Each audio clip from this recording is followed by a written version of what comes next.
Philosophy पर जो lecture हमने स्टार्ट किया है, जो एक इनिशिएटिव स्टार्ट किया है, इसमें आपका कंटिन्यूटी रहेगा।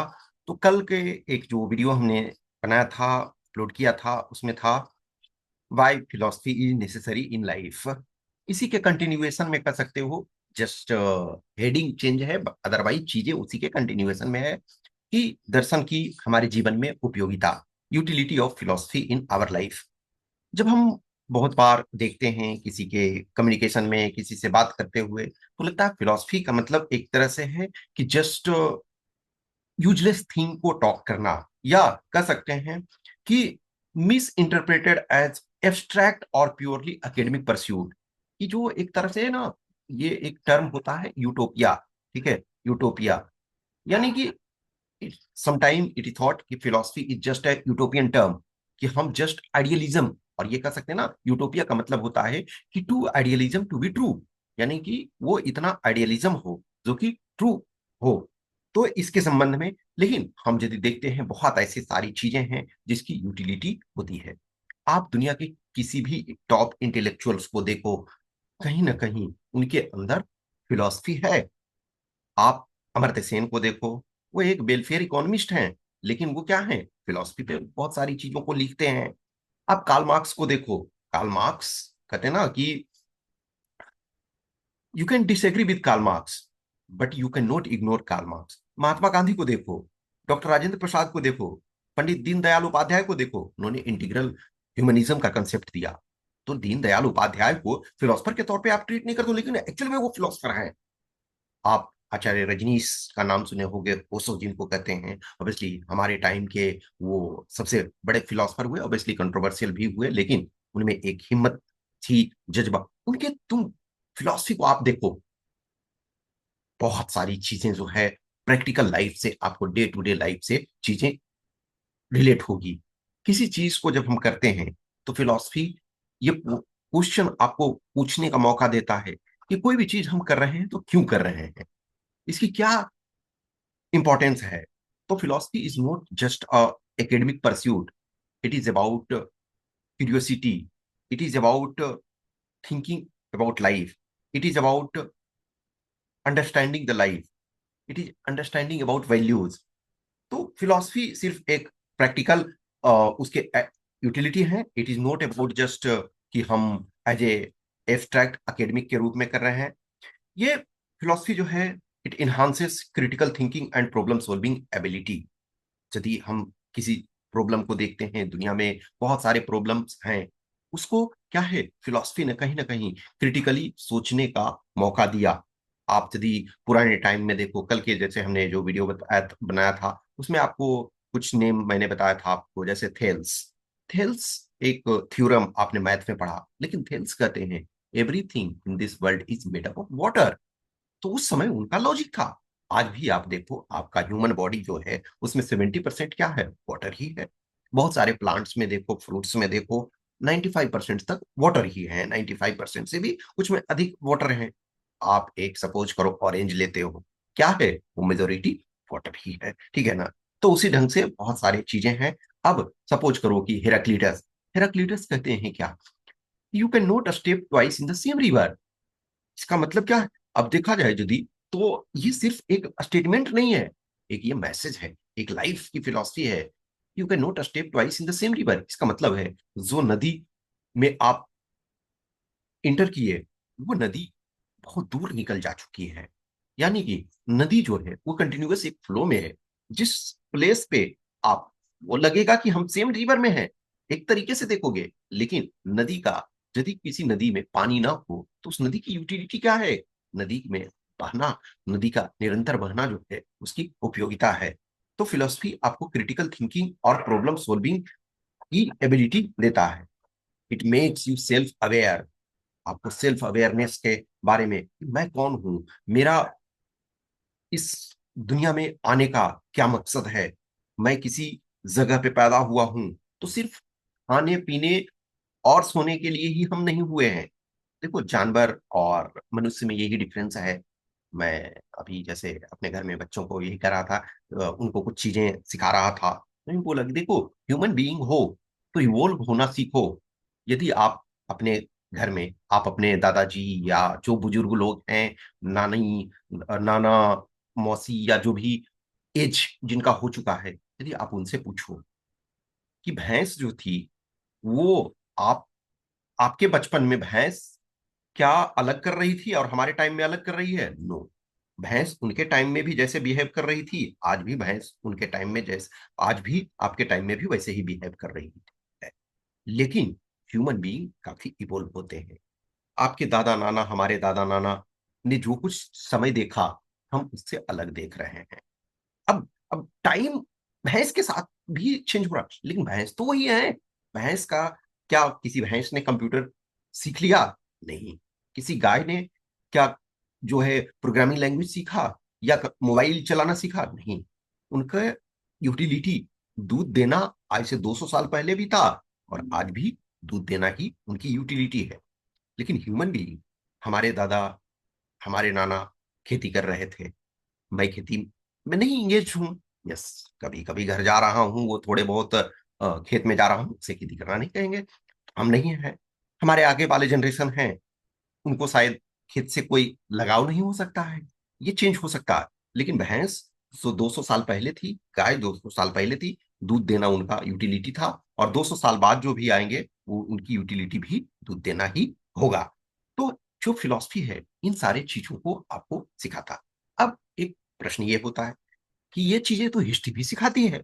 यस, हिस्ट्री सिखाती, हिस्ट्री क्रोनोलॉजिकल ऑर्डर को सिखाती, लेकिन फिलॉसफी में भी आपका हिस्ट्री है और हिस्ट्री में भी आपका फिलॉसफी समाहित है। तो हम चूंकि यहाँ फिलॉसफी के एंगल से, अब अदरवाइज तो देखो तो इतिहास के हर चीज को आप हिस्ट्री में घुसा सकते हो, लेकिन हिस्ट्री में यदि सब चीज घुसा दोगे तो फिर उसकी अपनी ब्यूटी खो जाएगी। तो इसी वजह से हमें ये करना है। फिर आपका जो है building emotional resilience and open mindedness, किसी चीज के प्रति हमारा जो नजरिया है। आज से आप अपने टाइम में देखोगे, जब आप जिस एज में हो, चेंजेस आप निरंतर देखते रहते हो।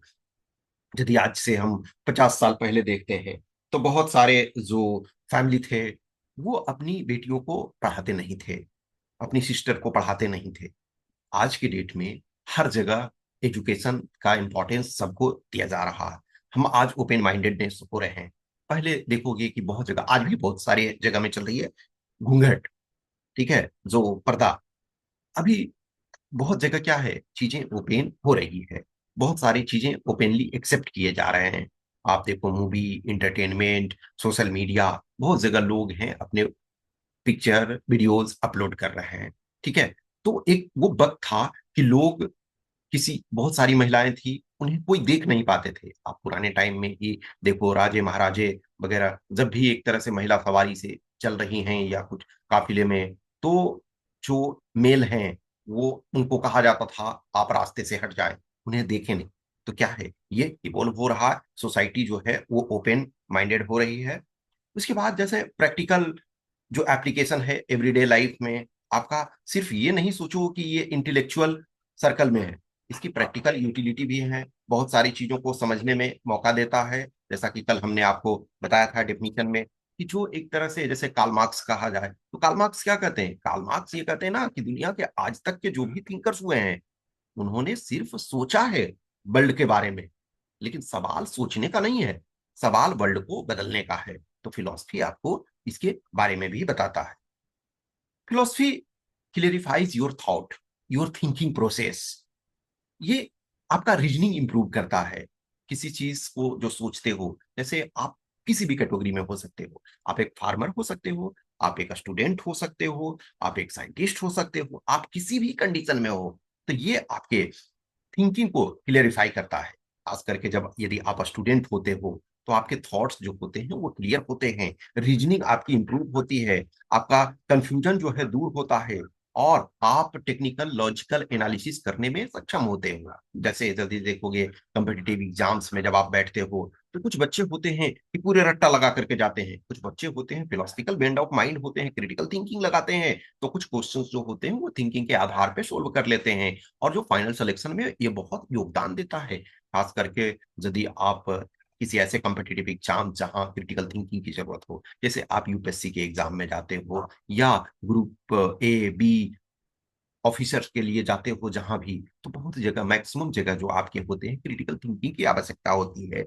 चाहे आपका एमसीक्यू हो, एमसीक्यू में सम टाइम लगेगा कि ऑल फोर ऑप्शंस सेम लग रहे हैं, लेकिन जब आप उसको क्रिटिकली एनालाइज करोगे, क्रिटिकली थिंक करोगे, तो आपको डिफरेंसेस समझ में आता है। बहुत बार जैसे आप देखते हो कोई आर्किटेक्चर आप डिजाइन कर रहे हो, तो आपको क्रिटिकल थिंकिंग की जरूरत होती है। कितने दिन हमें ये चाहिए? अभी जैसे देखोगे कि जो कश्मीर में रेल कनेक्टिविटी में एक बहुत बड़ा माइलस्टोन अचीव किया गया, जो चिनाब रिवर पे जो ब्रिज बना है, वो काफी चर्चा में है। आपने एक नेम सुना होगा, माधवी लता।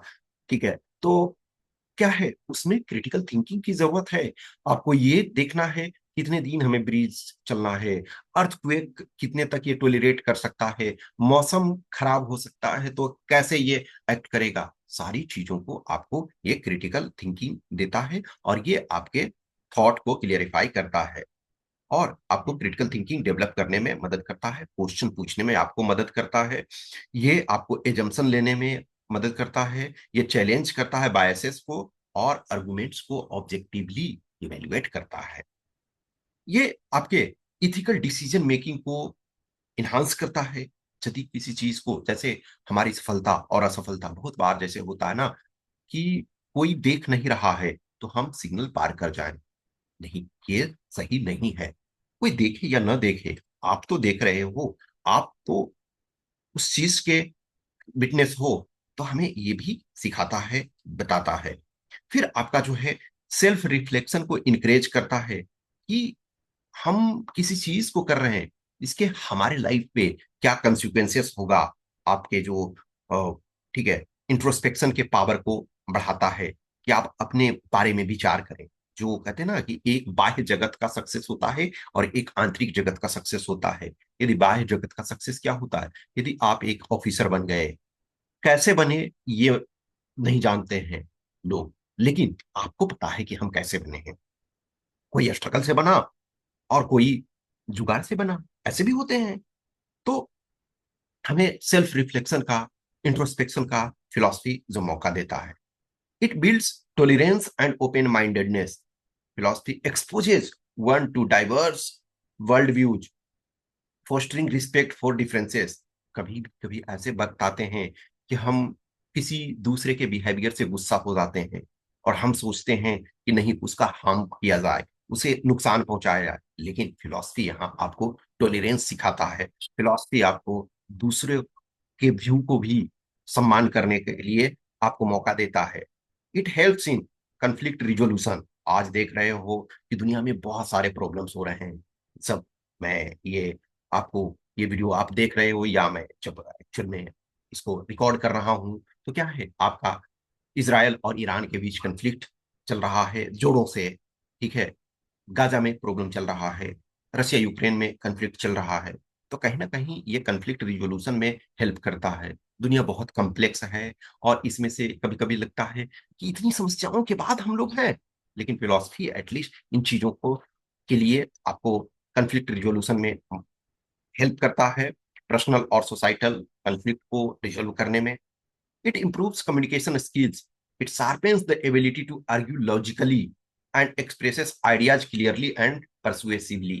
एक लुडविग विटगेनस्टाइन है, आगे आने वाले दिनों में हम उनके बारे में डिस्कस करेंगे। दुनिया के one of the greatest philosophers मैं मानता हूँ, 20th सेंचुरी के सबसे महान फिलोसफर में मैं उनकी गिनती करता हूँ, लुडविग विटगेनस्टाइन। वो एक जो ट्रैक्टेटस में कहते हैं, ट्रैक्टेटस यानी लॉजिको फिलोसफिकस, उसमें कहते हैं कि जहां हमें नहीं बोलना चाहिए वह नहीं बोलना चाहिए। इन द सेंस है कि जहां आपके पास शब्द नहीं है, प्रॉपर एप्रोप्रिएट शब्द नहीं है, तो बेटर है कि आपको चुप ही रहना चाहिए। तो फिलॉसफी आपको इस चीज को भी सिखाती है, बहुत सारे जो शब्दों को किस ढंग से लॉजिकली हमको बोलना है।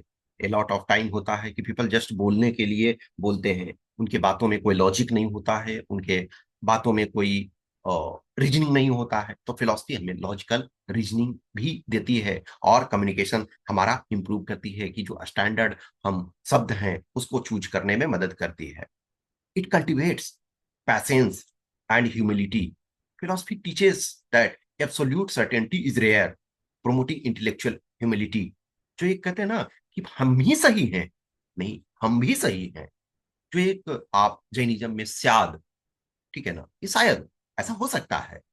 जैसे जो आपने शायद सुना होगा, six blind man and elephant. तो जो छह अंधे आदमी हैं और एक हाथी को देखते हैं, इस देखते हैं क्या, वो महसूस करते हैं। तो एक जो है उसके सूंड को पकड़ता है, वो दूसरे चीजों को रियलाइज करता है। एक है उसके पूंछ को पकड़ता है, वो अदर चीज को रियलाइज करता है। एक है उसके पैर को स्पर्श करता है, वो डिफरेंट चीज को रियलाइज करता है। तो हर जो सिक्स पर्सन है वो ब्लाइंड है, तो वो देख नहीं सकते हैं हाथी को होलिस्टिकली, लेकिन सब अपने अपने एंगल से राइट हैं। तो फिलॉसफी हमको ये भी देता है कि हम किसी दूसरे पर्सन का भी रिस्पेक्ट कर सकें, एब्सोल्यूट में नहीं रहे कि ये ही सही है।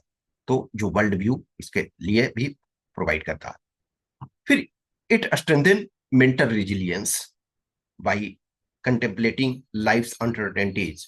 आप देख रहे हो कि जो अभी हम बहुत सारे चीजों को देखा, खासकर कोविड-19 पैंडेमिक में देखा, बहुत अनसर्टेनिटी।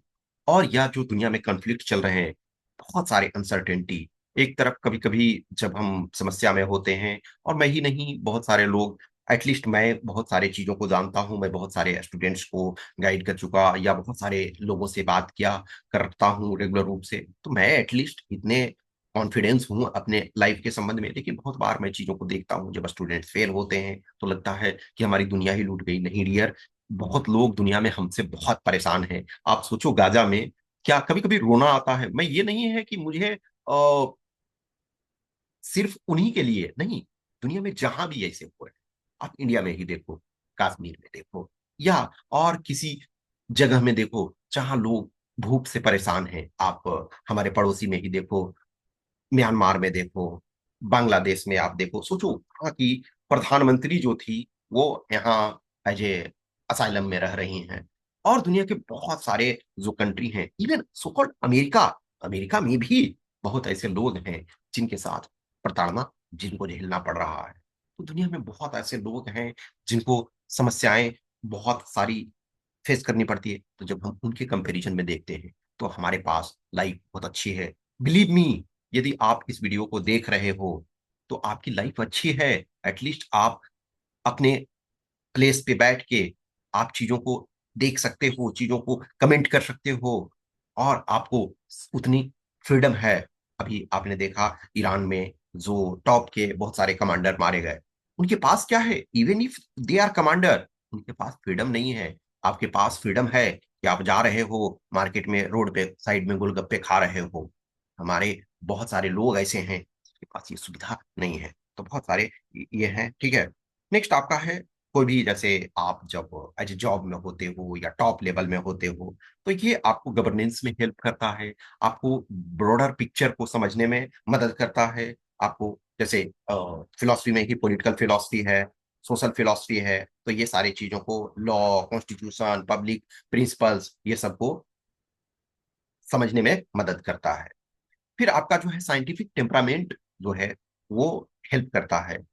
जैसे जो आपको मैंने कल कार्ल पॉपर के बारे में बोला, तो कार्ल पॉपर क्या है, साइंटिफिक टेम्परामेंट को प्रमोट करने में एक बहुत बड़े योगदान देने वालों में से है। 20th सेंचुरी के एक ऐसे पर्सन है कार्ल पॉपर। उनका नाम मैं रेगुलर रूप से, देखो, 100-200 नेम होंगे, विद टाइम पासेस धीरे धीरे चीजें, अभी तो मैंने स्टार्ट ही किया है, तो बहुत सारे चीज आप जब देखोगे तो 100-200 200 एक तरह से नेम होंगे। जैसे अभी हमने आपको लुडविग विटगेनस्टाइन बोला, उनके नाम रेगुलर रूप से आएंगे। कल के मैंने कुछ नेम बोला, जैसे इमैनुअल कांट बोला, हीगल बोला, ठीक है ना, बर्ट्रैंड रसल बोला, अल्फ्रेड नॉर्थ व्हाइटहेड बोला। तो ये सब नेम जो है रेगुलर रूप से आते रहेंगे। तो उसमें जो है, जो कार्ल पॉपर है, साइंटिफिक टेम्परामेंट को प्रमोट करने वाले एक one of the important philosopher हैं। वो साइंटिस्ट भी हैं और फिलोसफर भी हैं, ठीक है ना।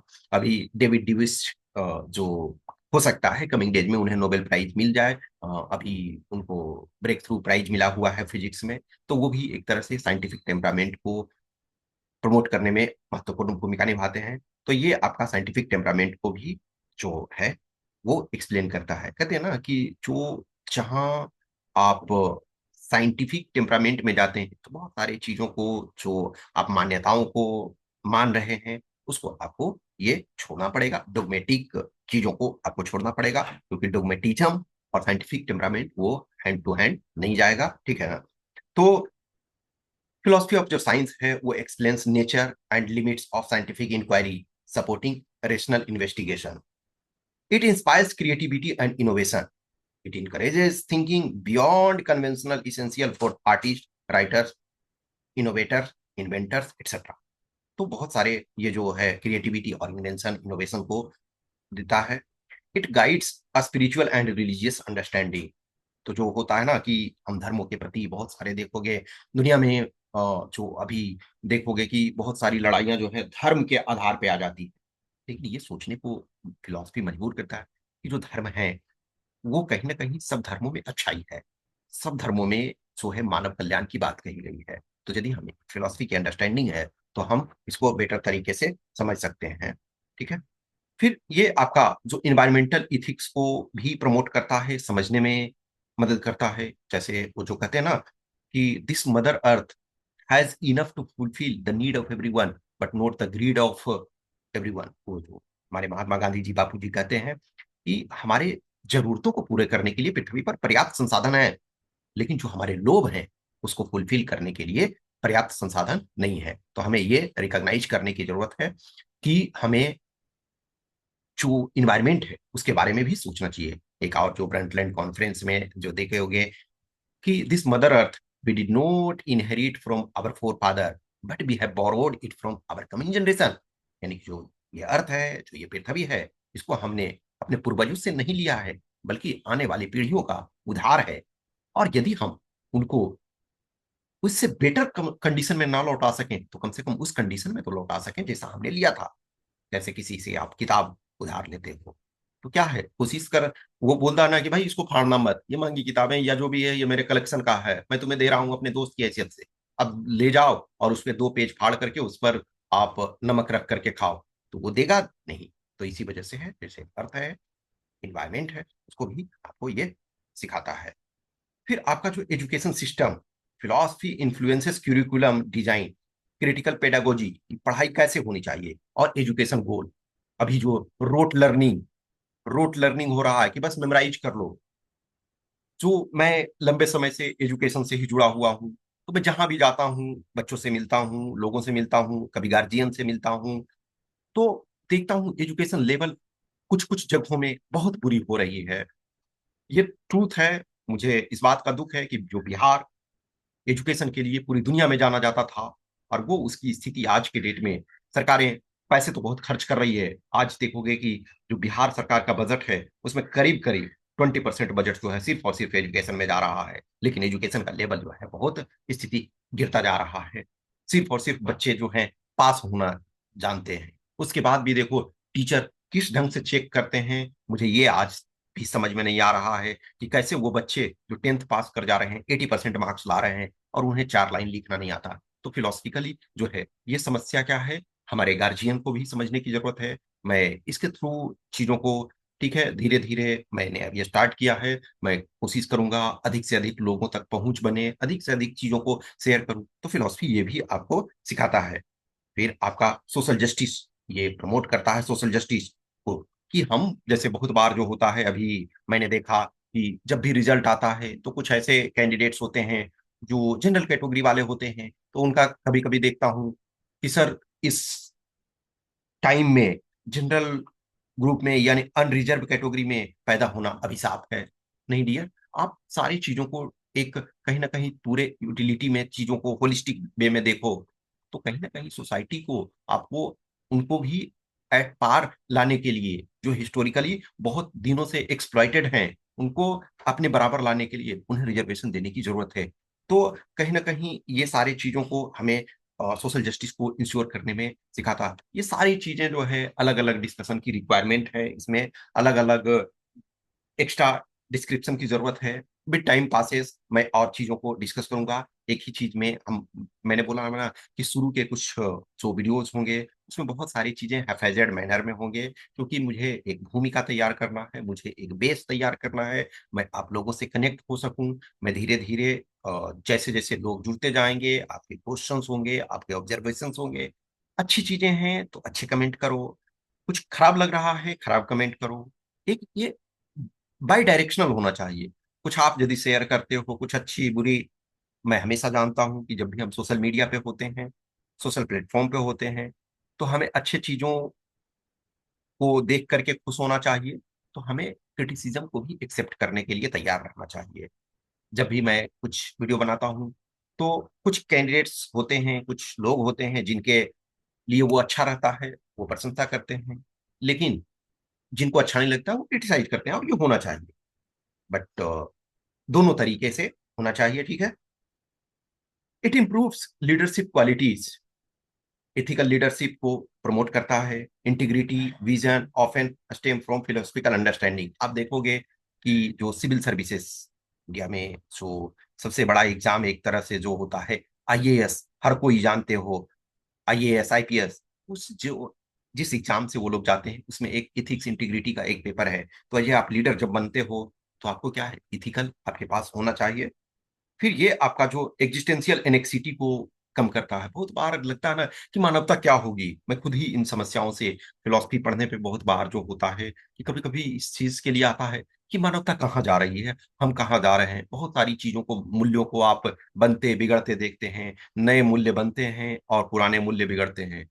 देखो, जो लोग इन चीजों से वास्ता नहीं रखते उन्हें ज्यादा फर्क नहीं पड़ता। जैसे एक बच्चा है, उसका फैमिली में बहुत प्रॉब्लम है, तो वो इन चीजों को बस वो सोचता है किस ढंग से हमें गरीबी दूर करें। उसके माँ बाप बोलते हैं जिसकी जो क्षमता है, कुछ को बोलते हैं अब तू 15 साल का हो गया है, 14 साल का हो गया, कहीं जा तू दिल्ली बॉम्बे में कमा, मजदूरी कर, यहाँ हमारे पास 2,000 रुपये नहीं आ रहे हैं महीने के, तू जा 5,000 भी भेजेगा तो हमारा लाइफ अच्छा होगा। कुछ ऐसे फैमिली हैं कि ठीक है हमारे पास 5,000 है, तू सरकारी नौकरी कर ले, तू चपरासी बन जा तो हमारी स्थिति अच्छी होगी। कुछ ऐसे फैमिली हैं कि मैं तो चपरासी था, तू क्लर्क बन जा कम से कम। कुछ क्लर्क हैं तो बोलते हैं अरे गैस्टेड ऑफिसर बन जा। कुछ लोग हैं गैस्टेड ऑफिसर, तो तू आईएएस बन जा, आईपीएस बन जा, डॉक्टर बन जा, साइंटिस्ट बन जा, इंजीनियर बन जा। हर पर्सन जो है वो उस चीज को करते रहते हैं। तो बहुत बार हमारे पास जो होता है, एक्स्ट्रा सोचने के लिए जरूरत नहीं, एक्स्ट्रा सोचने के लिए ना जरूरत होता है ना टाइम होता है। जैसे एक पर्सन जो है वो दिल्ली बॉम्बे में कमाने जा रहा है, तो उसकी इमीडिएट क्या जरूरत है कि वो अपने फैमिली के लाइफ को अच्छा करे, वो 5,000 भेजे।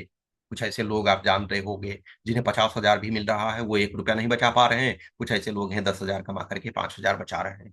तो उनकी जरूरत लाइफ का अलग है। तो वो समाज के बारे में उतना ज्यादा नहीं सोच पाते हैं क्योंकि उनके पास ना टाइम होता है और ना उनकी समझ होती है। लेकिन यदि आप इस वीडियो को देख रहे हो तो आपके पास ये समझ है, ठीक है। इट इम्प्रूव्स जो कॉर्पोरेट इथिक्स ऑल्सो, बहुत सारी चीजें हैं जो फिलॉसफी आपको सिखाती है। आप देखोगे philosophy gives meaning to life. आप एक फेमस बुक कभी आगे मैं डिस्कस करूंगा, जो man search for meaning, Viktor Frankl ने, जो नाजी जर्मनी के टाइम में जब लोगों को देखते हो कि कंसंट्रेशन कैंप में ले जाकर के मार दिया जाता था, विक्टर फ्रैंकल भी उनमें से एक थे। और उन्होंने बहुत यातनाएं सही जर्मनी में नाजी कैंप में। लेकिन कभी भी उन्होंने हिम्मत नहीं हारी। उनके मन में एक विश्वास था कि आज न कल जो है वो हम निकलेंगे। तो वो मीनिंग देता है लाइफ को। यदि हम बुरे वक्त में होते हैं ना, देखो एक जो कहते हैं ना, बहुत बार जब हम धर्मों के शरण में जाते हैं, धर्म के शरण में जाते हैं, टीचर्स के शरण में जाते हैं, गुरु के शरण में जाते हैं, अच्छे लोगों के शरण में जाते हैं, क्यों? क्योंकि लगता है कि जब हम बुरे वक्त में हैं तो कोई कुछ अच्छा चीज बताए, कुछ कहे, ताकि हमें जीवन में पॉजिटिव सोचने का दायरा मिले। तो जो फिलॉसफी है वो आपको लाइफ को मीनिंग देता है। तो उसमें मेन सर्च फॉर मीनिंग में लिखते हैं विक्टर फ्रैंकल कि जब मैं कंसंट्रेशन कैंप में था तो कैसे चीजों को सरवाइव किया। सोचो एक उतना बड़ा आदमी स्ट्रगल से जी रहा है, फिर उन्होंने लोगोथेरेपी तो दिया, ठीक है। तो जब भी एक एक जो फेमस स्टेटमेंट है फ्रेडरिक नीचा का, जैसा कि मैंने बताया कि कुछ फिलोसफर्स हैं, कुछ पर्सन्स हैं, कुछ ऐसे लोग हैं जिनके नाम रेगुलर रूप से आप मिलेंगे, उसमें भी फ्रेडरिक नीचा भी एक बहुत इंपॉर्टेंट पर्सनालिटी है, जिसका मैं आगे आने वाले दिनों में रेगुलर रूप से नेम लूंगा। तो वो कहते हैं कि एनीथिंग, एक्चुअली विक्टर फ्रैंकल भी इस स्टेटमेंट को लिखते हैं कि anything will either kill you or will make you stranger stronger. तो कोई चीज या तो आपको मार देगी या आपको मजबूत बनाएगी। यदि आप किसी स्ट्रगल में फंसते हो, किसी समस्या में फंसते हो, तो आइदर मरने का मतलब ये नहीं है कि एकदम पूरे जान ही चला जाए, बहुत नुकसान आपका हो सकता है, लेकिन यदि आप सरवाइव कर गए तो आप स्ट्रोंगर बन के इमर्ज होगे। ठीक है। तो जो फिलॉसफी है वो आपको मीनिंग देता है, ये आपको बताता है वैल्यूज कि क्या सही है और क्या गलत है। आप लोगों ने रामायण में जो कुंभकर्ण और रावण का डायलॉग सुना होगा, कुंभकर्ण और विभीषण का। देखो, रावण तीन भाई हैं, ठीक है, ऐसे और भी भाई हैं, लेकिन मेनली जो रामायण में देखोगे कि तीन भाई, ऐसे देखो कुबेर भी उसके भाई हैं, ठीक है ना। अदरवाइज देखो तीन हैं मेनली। तो और भी जैसे खरदूषण भी थे, लेकिन जब राम और रावण का युद्ध होता है एक तरह से, तो तीन भाई का मेनली जिक्र आता है। खरदूषण तो चूंकि पहले ही पंचवटी में मारे जा चुके हैं, ठीक है ना, सुपनखा का अपमान का बदला लेने में। तो जो कुंभकर्ण है वो मंझला है, रावण बड़ा है, वो राजा है लंका का, और विभीषण है जो छोटा है। तो देखो, विभीषण अच्छी सलाह देता है रावण को कि आप एक लंकेश हैं, आप तीनों लोगों के विजेता हैं, यक्ष, दानव, मानव, देवता, बहुत सारे लोग जो हैं, गंधर्व, सबको आपने परास्त किए हुए हैं। तो आपका ये निंदित कार्य, जो आप एक चोर की भांति सीता को हरण करके ले आए हैं, ये आपको शोभा नहीं देती है। तो रावण नहीं मानता है। फिर ऐसा एक सिचुएशन आता है, रावण उसको निकाल देता है विभीषण को राज्य से, और वो रावण राम से, सॉरी, विभीषण राम से जाके मिलता है। और ये आप फेमस स्टेटमेंट सुनते होंगे, घर का भेदी लंका ढाए ढाए। तो जो एक तरह से ट्रेटर के रूप में विभीषण देखा जाता है। वहीं जो कुंभकर्ण है, ब्रह्मा जी का जो भी श्राप और वरदान जो भी कह सकते हो, कि वो इंद्रासन मांगता है कि इंद्र जहां राजा है, मैं वहां उसके जगह पे हूँ, लेकिन सरस्वती के पास है। देखो, मैं जब इन चीजों को बोलता हूँ तो एक कहानी के तौर पे सोचो। जिनको इन चीजों में भरोसा है उसको विश्वास के तौर पे देखो, जिनको भरोसा नहीं होता है वो कहानी के तौर पे सोचो। मैं एक फिलॉसफी के चीजों को डिस्कस कर रहा हूँ, तो मैं कहानी के तौर पे आपको बता रहा हूँ। सबकी अपनी अपनी, मैं यहाँ धर्म के दृष्टि से फिलॉसफी, मैं ये चैनल नहीं बनाया हूँ, मैं एजुकेशन की दृष्टि से बनाया हूँ। तो जिनको जैसा लगता है, जिनको श्रद्धा है वो उसको रियलिटी में देखो, जिनको श्रद्धा नहीं है वो आप कहानी के तौर पे देखो। तो वो माता सरस्वती जो जीवा पर बैठ जाती हैं कुंभकर्ण के, और इंद्रासन की जगह निंद्रासन बोलबा देती हैं। तो ब्रह्मा जी कहते हैं, तथास्तु, ऐसा ही होगा, बस तुम अब जीवन भर निद्रा में रहोगे। तो रावण बोलता है कि नहीं, ऐसा करेंगे तो क्या मतलब है, ये तो श्राप दे दिए आप। तो बोले ठीक है, 6 महीने में एक बार ये जागेगा और फिर सो जाएगा। तो जब रावण देखता हमारी स्थिति बुरी है, तो कुंभकर्ण को उठाता है जबरदस्ती बलपूर्वक। जब कुंभकर्ण आता है तो रावण को समझाता है, तो दोनों में विवाद होता है। जो भी रावण कहता है कि भाई, बड़ा भाई मैं हूं, यदि मेरे से गलती हो गई है तो तुम उपदेश ना दो। यदि कर्तव्य का पथ सीधा नहीं दिखाई देता है, क्या सही है और क्या गलत है ये सीधा दिखाई नहीं देता है, तो जाओ सो जाओ। रावण अपनी आन के साथ मरना और जीना दोनों जानता है। तो कुंभकर्ण कहता नहीं, जो मैंने बोला वो मेरा कर्तव्य भी था और मेरा अधिकार भी था छोटे भाई के, जो सही था वो मैंने बोला। लेकिन आप ये ना सोचिए, आप बड़े भाई हैं और मैं छोटा हूं। छोटे भाई का ये कर्तव्य है कि बड़े भाई की रक्षा करे। तैयार हो जाता है, युद्ध के लिए जाता है। अब विभीषण सोचता है कि कुंभकर्ण चूंकि बहुत बलशाली है, तो यदि हम कुंभकर्ण को किसी ढंग से समझा लें, और उसे यह भी पता चल जाता है कि उसने रावण को समझाने की कोशिश की, तो विभीषण राम से बोलता है कि यदि मैं कुंभकर्ण को समझा पा रहा हूँ, ले रहा हूँ यदि, और वो हमारे पक्ष में आते हैं, तो रावण शायद मान जाएगा।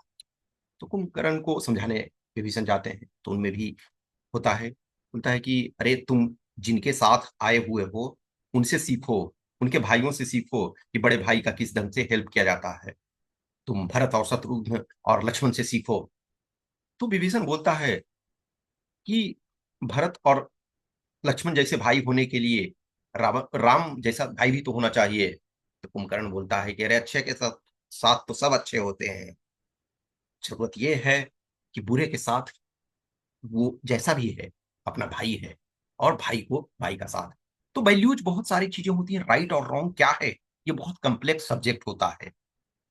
जो मैंने आपको लास्ट वीडियो में बोला था, और ये मैं एवरी टाइम आपको बोलता रहूंगा, every person is function of its time and environment. जो प्रत्येक व्यक्ति है अपने समय और आसपास का फलन है वो। तो उसके संबंध में जो मूल्य हैं, बहुत बार चीजें चेंज होते रहती। जैसे honesty is the best policy, ये सही है, लेकिन यदि आपके एक झूठ बोलने से किसी की जान बच रही है, तो उसको जस्टिफाई किया जा सकता है, लेकिन इमैनुअल कांट की नजर में वो जस्टिफाई नहीं है। भले किसी की जान चली जाए, लेकिन हमेशा सत्य बोलना है। तो बहुत सारी चीजें हैं जो फिलॉसफी हमको ये बताता है कि क्या राइट है, क्या रॉन्ग है। प्लस ये बहुत सारे अल्टरनेटिव्स को आपको देता है। फिर ये प्रश्न पूछने पर आपसे बार बार आपको विवश करता है कि हम क्यों यहाँ हैं, वाई वी आर हेयर। और यदि आप ये प्रश्न नहीं पूछते हो कि मैं क्यों हूं, तो फिर आपके ह्यूमन बीइंग होने का क्या यूटिलिटी है। हमारी ये मकसद सिर्फ नहीं है कि हम बस पैदा हुए, एक नौकरी करें, बच्चे पैदा करें और फिर मर जाए। नहीं, कोशिश करना चाहिए कि हम समाज को कुछ दे सकें। हमारा हम जो समाज आगे बढ़ रहा है उसमें कुछ योगदान दे सकें। फिर है what is our aim in life, हमारी लाइफ का एम क्या है, लक्ष्य क्या है। और ये आपको डिफिकल्ट सिचुएशंस को फेस करने में, डिफिकल्ट सर्कमस्टांसेस को फेस करने के लिए आपको तैयार करता है। एक टर्म होता है इटर्नल रिकरेंस, वो भी फ्रेडरिक नीचा का है। इटर्नल रिकरेंस, इटर्नल रिकरेंस का मतलब होता है कि जो चीजें घट रही है ये बार बार घटेंगी। जैसे आप लाइफ में कभी कभी देखते हो ना कि आप एक बार एग्जाम में फेल हो गए, फिर आप नए सिरे से तैयारी करते हो, अगला बार फिर फेल हो गए, लगेगा कि वहीं तो फिर गए हैं। कुछ ऐसे पर्सन आप जानते हो कि 5 बार, 10 बार, 15 बार फेल हो गए। तो लगता है ना कि लाइफ इटर्नल रिकरेंस है, बार बार यही हो रहा है। लेकिन आप उनमें देखोगे कि वो हेलिक्स में बढ़ता जाता है, ठीक है, इस ढंग से। ऑब्वियसली नीचे से ऊपर जाता है, आपने देखा होगा डीएनए का स्ट्रक्चर इस ढंग से हेलिकल, डबल हेलिकल स्ट्रक्चर में आता है, ठीक है ना। तो जो आपका हेलिक्स में चीजें मूव करती है, तो बहुत बार आपको लगेगा कि हॉरिजॉन्टली जब आप देखते हो तो एक तरह से लगता है कि हम उसी जगह पे हैं। लेकिन जब आप वर्टिकली ऑब्जर्व करते हो, चीजों को आगे निकलते जाते हो, सपोज आप फेल हुए, फिर आपने उसमें सीखा, तो इटर्नल रिकरेंस ये जो है, बहुत सारे टर्म्स कंसेप्ट आएंगे, धीरे धीरे करके हम चीजों को चलेंगे।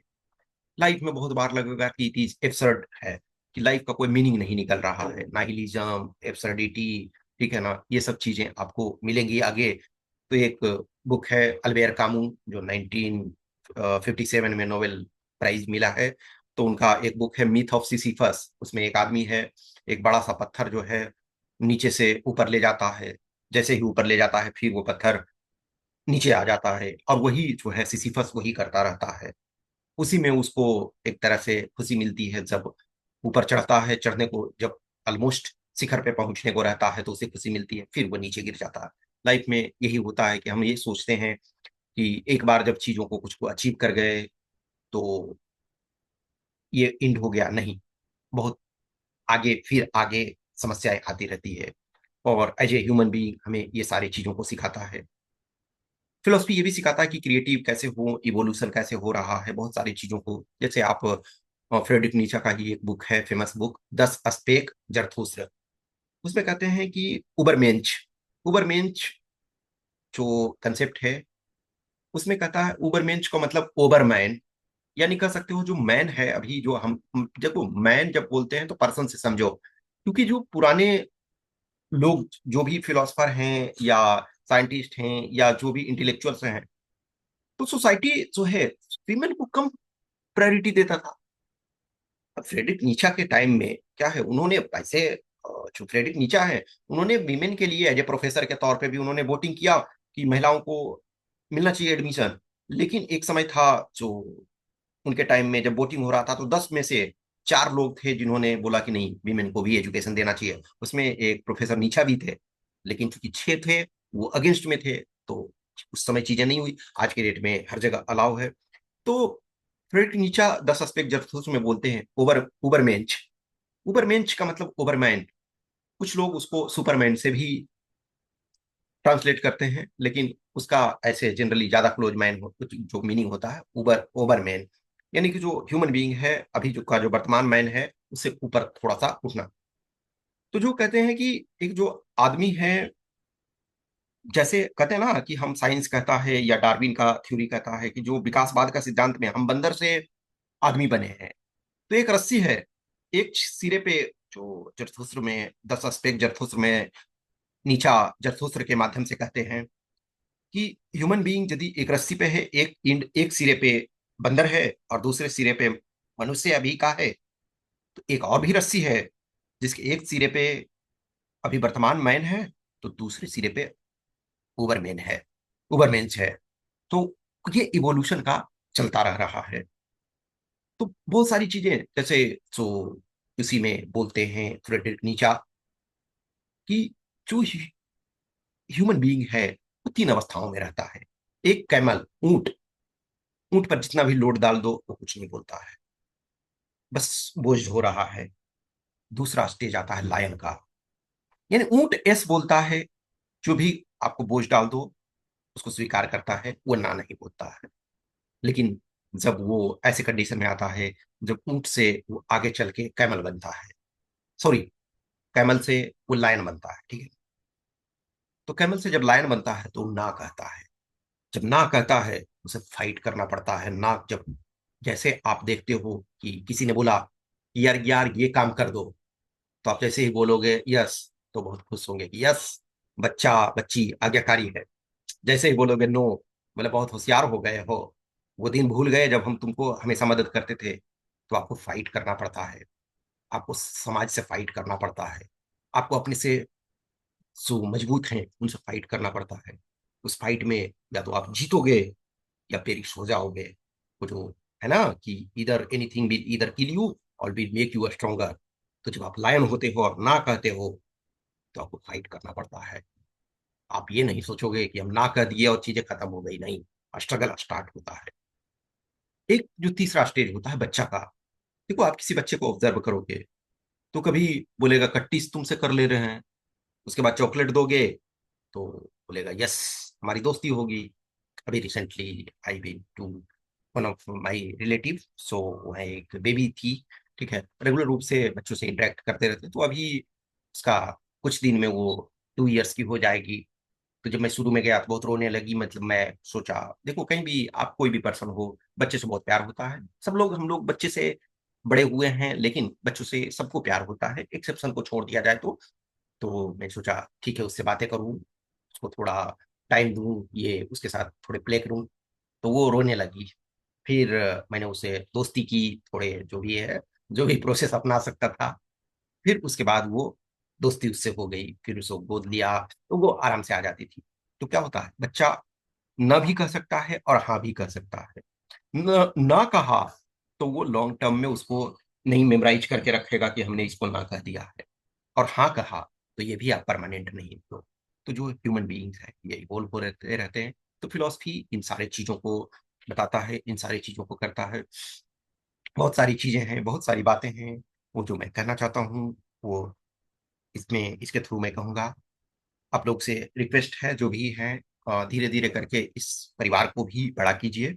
ऑब्वियसली जो हमारे दूसरे चैनल हैं उसमें बहुत लोग हैं जुड़े हुए, लेकिन उसमें सारे लोग जो हैं स्टूडेंट हैं, जो एक स्पेसिफिक एग्जाम का प्रिपरेशन कर रहे हैं, लिमिटेड एग्जाम्स के प्रिपरेशन में हैं।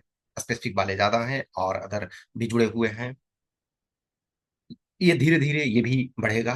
तो जैसे जैसे आपको लगता है यस कि जुड़ना चाहिए, चीजें अच्छी मिल रही है, कुछ चीजें समझ विकसित हो रही है, तो जुड़िए, अपने दोस्तों से भी बोलिए।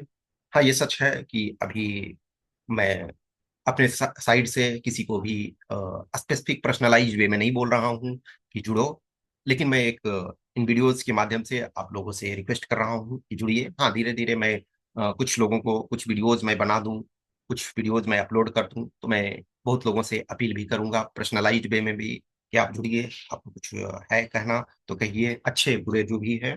तो ये आपकी जर्नी चलती रहेगी, ठीक है, बाकी चीजें आगे डिस्कशन में चलेगी।